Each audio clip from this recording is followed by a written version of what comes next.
तो स्वागत है आप सभी का उत्तर प्रदेश के मुख्य समाचार में। आइए जानते हैं फटाफट से 25 महत्वपूर्ण बड़ी खबरें। आज के मुख्य समाचार कुछ खास हैं क्योंकि आपके लिए हम लाभ की जानकारी लेकर आए हैं। वहीं पर दोस्तों अगर आप शराब वगैरह पीते हैं तो आपके लिए बड़ी खुशखबरी है क्योंकि एक नियम में परिवर्तन हुआ है। हालांकि विंटर वेकेशन कब से होगा आपके यहाँ पर यानी उत्तर प्रदेश में और अन्य राज्यों में कब कब छुट्टियां होने वाली हैं इसके बारे में भी जानेंगे। पीएम विश्वकर्मा योजना के अंतर्गत भी कई सारे लाभ मिलेंगे और कई सारी नौकरियों भर्ती भी निकली है। साथ ही केरल में एक दिन में कोरोना के कितने केस सामने आए हैं और केंद्र सरकार ने क्या एडवाइजरी अब जारी कर दी है। वेदर को लेकर भी अपडेट बताएंगे, गोल्ड सिल्वर प्राइस के बारे में भी जानेंगे। तो बने रहिएगा आप हमारे साथ, जानेंगे पूरा अपडेट। तो चलिए शुरू करते हैं। सबसे पहले बात कर लेते हैं आईपीएल के ऑक्शन की। तो जी हां दोस्तों, आईपीएल 2024 का मैच बस शुरू होने वाला है, लेकिन इससे पहले आपको बता दें कि मिचेल स्टार्क बने हैं सबसे महंगे खिलाड़ी। यहां पर आप देख लीजिए टॉप 5 प्लेयर की लिस्ट। जी हां दोस्तों, आईपीएल 2024 की नीलामी से एक दिन पहले ही खिलाड़ियों पर बोली लगी। इसमें मिचेल स्टार्क सबसे महंगे खिलाड़ी बन गए हैं। मिचेल स्टार्क पर आरसीबी ने 18.5 करोड़ रुपए की बोली लगाई है। आईपीएल 2024 के लिए मिनी ऑक्शन हुआ था जिसमें सबसे ज्यादा पैसे मिचेल स्टार्क को मिले हैं। 18.5 करोड़ की इनके ऊपर बोली लगी है। बाकी आप टॉप 5 प्लेयर देख सकते हैं जिसमें गेराल्ड कॉर्ट्स भी है, वहीं पर पैट कमिंस हैं, वहीं शार्दुल ठाकुर 14 करोड़ में बिके हैं और दिलशान मधुशंका भी लगभग 10.5 करोड़ के बिके हैं। वहीं ट्रेविस हेड और सचिन रवीन पर भी मोटी बोली लगने की संभावना है, हालांकि अभी इसका अपडेट नहीं आया। वहीं पर दोस्तों एक बड़ी खबर यह भी सामने आ रही है कि रोहित शर्मा सीएसके में जा सकते हैं। चेन्नई सुपर किंग के वो कप्तान बन सकते हैं। चेन्नई सुपर किंग इनको खरीद सकती है। तो दोस्तों यस बैंक के शेयर के बारे में जान लेते हैं। इसका जो शेयर है वो पहुंच गया है 23 रुपए पर। मुनाफा निकाल ले अभी या फिर चढ़ेगा और शेयर, आइए इसके बारे में जान लेते हैं। एक्सपर्ट की क्या राय है ये भी जानते हैं। दोस्तों पिछले 5 सालों में निवेशकों के 59,000 करोड़ डुबोने वाले यस बैंक के शेयरों पर एक्सपर्ट का भरोसा एक बार फिर से दिख रहा है। इसके शेयर आज एक बार फिर से लंबे समय बाद 23 रुपए के लेवल पर पहुंच गए हैं। वही मार्केट एक्सपर्ट प्रकाश गाबा के मुताबिक इसमें लॉन्ग टर्म के लिए निवेश करते हैं तो निवेश 4 गुना से अधिक बढ़ जाएगा। टेक्निकल चार्ट पर भी यह मजबूत संकेत दे रहा है। अब आज की बात कर ले तो इसके शेयर बीएसई पर इंट्राडे में 4.88% उछलकर 23 रुपए पर पहुंच गए हैं, जो इसका एक साल का हाई है। मुनाफा वसूली के चलते भाव में थोड़ी नरमी आई और दिन के आखिरी में बीएसई पर 3.01% की मजबूती के साथ 22.59 रुपए पर बंद हुआ है। तो आपको बता दें ये आगे चलकर बहुत बड़ा निवेश दे सकता है, 100 रुपए के करीब पहुंच सकता है। हालांकि इसमें आपको कुछ समय लगेगा। तो बरेली जंक्शन पर महिला यात्री को पीटने वाले टीटीई निलंबित हो गए हैं। जांच कमेटी गठित हुई थी। घटना का वीडियो भी हुआ था वायरल। जी दोस्तों, बरेली जंक्शन पर महिला यात्री को पीटने वाले एक टीटीई को निलंबित कर दिया गया है। जांच के लिए मुख्य वाणिज्य निरीक्षक को मामले में जांच सौंपी गई है। जांच रिपोर्ट आने के बाद 2 अन्य महिला टीटीई के खिलाफ अनुशासनिक कार्रवाई की जाएगी। तो दोस्तों चलिए जान लेते हैं गोल्ड सिल्वर प्राइस के बारे में, क्योंकि सोना हुआ है महंगा, चांदी ने फिर से मारी है उछाल। एक बार फिर से आपको देखने को मिलेगा ये महंगा ही रहने वाला है। दिसंबर समाप्त होने वाला है और आपको गोल्ड सिल्वर के प्राइस अब हाई ही दिखेंगे, यानी अब इसमें लोग निवेश करके जल्दी से जल्दी खरीदना चाहेंगे और 65,000 के करीब ये पहुंचेगा। सोना चांदी के दाम में उतार चढ़ाव देखने को मिलता है और आज 22 कैरेट 10 ग्राम का सोना 57,550 का मिलेगा। बीते दिन ये 57,450 का था। वही 24 कैरेट वाला सोना 62,770 का मिलेगा। इससे पहले ये 62,660 का था, यानी ये 100 रुपए तक लगभग महंगा हुआ है। वही लखनऊ में 22 कैरेट और 24 कैरेट सोने का दाम आप देख सकते हैं। बाकी आप गाजियाबाद में सोने का रेट देख सकते हैं, चाहे वो 22 कैरेट का हो या 24 कैरेट का। चांदी भी लगभग आपको बता दें तो 78,200 रुपए के करीब पहुंच गई है।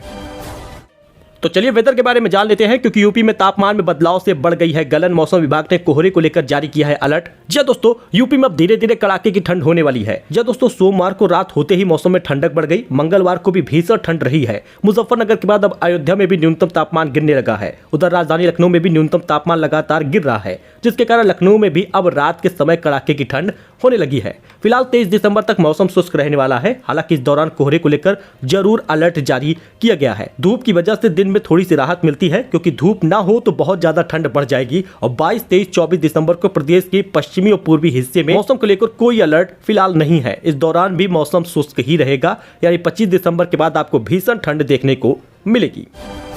तो दोस्तों केरल में एक दिन में ही आ गए कोरोना के 111 केस, बढ़ गई है टेंशन। केंद्र सरकार ने जारी कर दी है एडवाइजरी। केरल में कोरोना के केस एक बार फिर से बढ़ रहे हैं। यहाँ सोमवार 18 दिसंबर को ही कोविड-19 के 111 नए मामले सामने आए। केंद्रीय स्वास्थ्य मंत्रालय के मुताबिक अब राज्य में इलाज करा रहे मरीजों की संख्या 1634 हो गई है। आपको बता दें केंद्र ने किया है सतर्क। केंद्र ने राज्यों और केंद्र शासित प्रदेशों को देश में कोविड-19 के मामलों में वृद्धि और JN.1 नए वेरिएंट का पहला मामला सामने आने के बाद अलर्ट रहने को कहा है। वही नया भारत पीएम मोदी की गारंटी का भारत है, वाराणसी में बोले सीएम योगी आदित्यनाथ। जी हां दोस्तों, एक बड़ा बयान दिया है। उत्तर प्रदेश के मुख्यमंत्री योगी आदित्यनाथ ने सोमवार को कहा कि नया भारत प्रधानमंत्री नरेंद्र मोदी की गारंटी का भारत है। सेवापुरी विकासखंड में बरकी गांव में प्रधानमंत्री मोदी द्वारा वाराणसी और आसपास के क्षेत्रों के विकास के लिए करीब 19,150 करोड़ रुपए की लागत वाली विभिन्न विकास परियोजनाओं का लोकार्पण और शिलान्यास के मौके पर सभा को संबोधित करते हुए मुख्यमंत्री ने कहा कि देश में पिछले 9.5 वर्षों में बदलाव विश्वास के परिवर्तन है, यानी आने वाला समय और भी ज्यादा विकास वाला होगा। नया भारत पीएम मोदी की गारंटी का भारत है। दोस्तों, कई सारे मंत्रियों के आदेश आए फिर भी नहीं रुकी यूपी में मदरसों की जांच। बोर्ड के चेयरमैन ने लिखी योगी सरकार को चिट्ठी। उत्तर प्रदेश में मदरसों की जांच मंत्री के आदेशों के बाद भी नहीं रुकी है। मदरसा बोर्ड के चेयरमैन ने अल्पसंख्यक कल्याण मंत्री को पत्र लिखकर जांच रुकवाने का अनुरोध किया और कहा कि जांच मदरसों में वार्षिक परीक्षा के बाद ही की जाए। तो अल्पसंख्यक कल्याण मंत्री धर्मपाल सिंह के मौखिक आदेशों के बाद भी यूपी में अनुदानित और अस्थायी मान्यता प्राप्त मदरसों की जांच तेजी से चल रही है।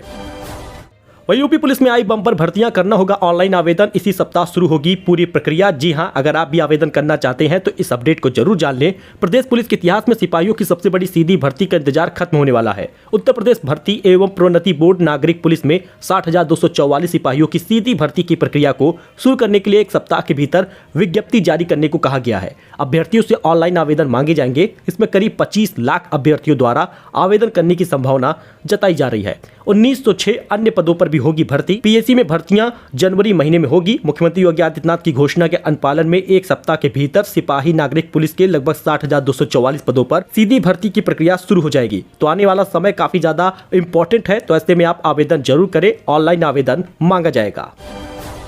वहीं दोस्तों, पीएम विश्वकर्मा योजना के लाभार्थियों को साधेगी भाजपा, क्योंकि चुनाव के मद्देनजर कॉल सेंटर भी मजबूत करेगी पार्टी। आपको बता दें, लोकसभा चुनाव से पहले भाजपा प्रधानमंत्री विश्वकर्मा योजना के लाभार्थियों को साधेगी। योजना के तहत प्रदेश में लाभ उठाने वाले कारीगरों और छोटे दुकानदारों से संपर्क और समन्वय बढ़ाकर उन्हें वोट बैंक में तब्दील करने की रणनीति बनाई है। पार्टी के राष्ट्रीय महामंत्री सुनील बंसल 21 दिसंबर को लखनऊ में होने वाली बैठक में इसकी रूपरेखा पेश करेंगे। दरअसल 500 रुपए प्रतिदिन प्रशिक्षण भत्ता देने और टूल किट के लिए 15,000 रुपए प्रोत्साहन राशि देने का प्रावधान है। साथ ही शुरुआत में 5% वार्षिक ब्याज की दर पर 3 लाख रुपए का लोन देने की बात भी इसमें होती है, यानी इस योजना में, जिसमें लोहार, सुनार, कुम्हार, कारपेंटर, चर्मकार, इन सभी लोगों को ये लाभ मिलता है। तो प्रदेश में योजना के तहत अब तक करीब 2,25,000 कारीगरों ने पंजीकरण कराया है और इनको लाभ मिल रहा है। अगर आप इस शराब के शौकीन हैं तो सरकार का ये नियम जान लीजिए। यूपी में शराब के शौकीनों के लिए आई है बड़ी खुशखबरी। अब रात को इतने बजे तक खुलेगी शराब की दुकान। यूपी में शराब के शौकीनों को बड़ी राहत देने की तैयारी है। आबकारी विभाग शराब की दुकानों में खुलने का समय फिर बदलने जा रही है। नए वित्तीय वर्ष में शराब की दुकानों को 12 घंटे के बजाय 14 घंटे यानी सुबह 9 से रात 11 बजे तक खोलने की तैयारी हो रही है। प्रदेश की नई आबकारी नीति लगभग बनकर तैयार हो चुकी है और उम्मीद है कि इसी महीने आखिरी हफ्ते में इसे सभी जिलों में भेजा जाएगा। 2024 चुनाव साल होने के कारण इस बार फिर नवीनीकरण की व्यवस्था होने की बात कही जा रही है। तो चलिए जान लेते हैं विंटर वेकेशन कब होगा उत्तर प्रदेश में, आइए जान लेते हैं। वैसे आपको बता दें, मध्य प्रदेश में शासन शिक्षा विभाग ने शीतकालीन अवकाश में परिवर्तन कर दिया है। काफी समय से दिसंबर महीने में 5 दिन का अवकाश होता आ रहा है, यानी लगभग 25 दिसंबर तक छुट्टी हो जाती है और जनवरी के 12-13 तक होती है। लेकिन इस बार क्रिसमस की सिर्फ छुट्टी होगी, उसके बाद 31 दिसंबर के बाद छुट्टी का ऐलान होगा, यानी पूरे दिसंबर विद्यालय खुला ही रहेगा। अब नए वित्तीय वर्ष 2024 में 1 से 4 जनवरी तक अवकाश रहेगा मध्य प्रदेश में। 25 दिसंबर को केवल छुट्टी मिल रही है। वही बात करें उत्तर प्रदेश की, तो यूपी में भी दोस्तों आपको बता दें तो लगभग 25 दिसंबर के बाद छुट्टी का ऐलान होगा, क्योंकि भीषण ठंड इसी समय से पड़ती है और आने वाले 10 से 12 जनवरी तक छुट्टी होगी। हालांकि सरकार पहले 1 हफ्ते की छुट्टी का ऐलान करेगी, बाकी अपने जिले के हिसाब से डीएम आदेश जारी करेंगे। अयोध्या में ताजमहल जैसी भव्य मस्जिद बनने पर खुश हुए पाकिस्तानी, जानिए सीएम योगी को लेकर क्या बोले। सुप्रीम कोर्ट ने बाबरी मस्जिद को गिरा दिए जाने के विवाद में फैसला सुनाते हुए विवादित जगह रामलला को देते हुए राम मंदिर बनने का रास्ता साफ कर दिया था। कोर्ट ने मुस्लिम पक्षकारों को अयोध्या से 22 किलोमीटर दूर धन्नीपुर में 5 एकड़ जमीन पर आदेश दिया कि वहां पर वो मस्जिद बना सके। इस जगह पर अब जल्द ही मस्जिद बनाया जाएगा और इसका काम शुरू होगा। वहीं सीएम योगी को लोगों ने धन्यवाद भी किया है। तो कोरोना फिर से सिर उठा रहा है। यूपी समेत देश में 5 मौतें हो गई हैं। WHO ने भी किया है अलर्ट। आपको बता दें दोस्तों, सर्दी बढ़ने के साथ ही देश में कोरोना के मामले में फिर से तेजी बढ़ती जा रही है। कोरोना से यूपी समेत देश में 5 मौतें हो गई हैं। बढ़ते कोरोना के मामलों को देखते हुए WHO ने सभी को अलर्ट भी किया है। देश में कोरोना के मामले फिर से बढ़ रहे हैं और ये नया वेरिएंट JN.1 है। आपको बता दें 24 घंटे में पूरे देश में 335 नए केस आए हैं, जिसकी संख्या अब बढ़ने वाली है। WHO ने लोगों को अलर्ट किया है। तो केंद्र सरकार के फैसले के बाद यूपी की चीनी मिलों को बड़ी राहत मिल गई है, गन्ना किसानों को भी मिलेगा लाभ। जी हां दोस्तों, गन्ने के रस से एथेनॉल बनाने पर लगाई गई पाबंदी में बदलाव के केंद्र सरकार के फैसले से यूपी की चीनी मिलों को राहत मिल गई है। अब चीनी मिलें अपने कुल चीनी स्टॉक में 17 लाख टन चीनी जो है वो सीधे एथेनॉल बनाएगी। तो राशन कार्ड धारकों के लिए बड़ी खुशखबरी है। अब आपको बता दें, मोटा अनाज मिलेगा, जारी हो गया है आदेश। 1 जनवरी से आपको ये लाभ मिलने लगेगा, यानी नए साल से आपको अनाज में मोटा अनाज भी दिया जाएगा। इन लोगों को योजना का नहीं मिलेगा लाभ। जी दोस्तों, आपको बता दें, श्री अन्न को लेकर लगातार बढ़ावा देने में केंद्र सरकार लगी है। आम लोगों के लिए श्री अन्न का एक और उपहार मिला है। ज्यादा से ज्यादा लोगों को श्री अन्न को अपने भोजन में शामिल करना है। इसलिए जनवरी में कड़ाके की सर्दी के बीच सभी राशन कार्ड धारकों को राशन की दुकानों से निःशुल्क बाजरा दिया जाएगा। लेकिन जिन लोगों का राशन कार्ड नहीं बना है उन्हें श्री अन्न का लाभ नहीं मिलेगा। हालांकि ये कुछ जिलों में ही लाभ मिलेगा श्री अन्न का, बाकी जिलों में गेहूं चावल ही मिलेगा जैसे मिलता आ रहा है। तो दोस्तों, ये कुछ अपडेट था, कुछ जानकारी थी जो आपके साथ शेयर की गई है। आई होप कि आपको ये पसंद आया होगा। वीडियो पसंद आया हो लाइक करें, चैनल को सब्सक्राइब करें, हमारे साथ जुड़े। मिलते हैं एक नए वीडियो में एक नई जानकारी के साथ। फिलहाल के लिए इतना ही, धन्यवाद।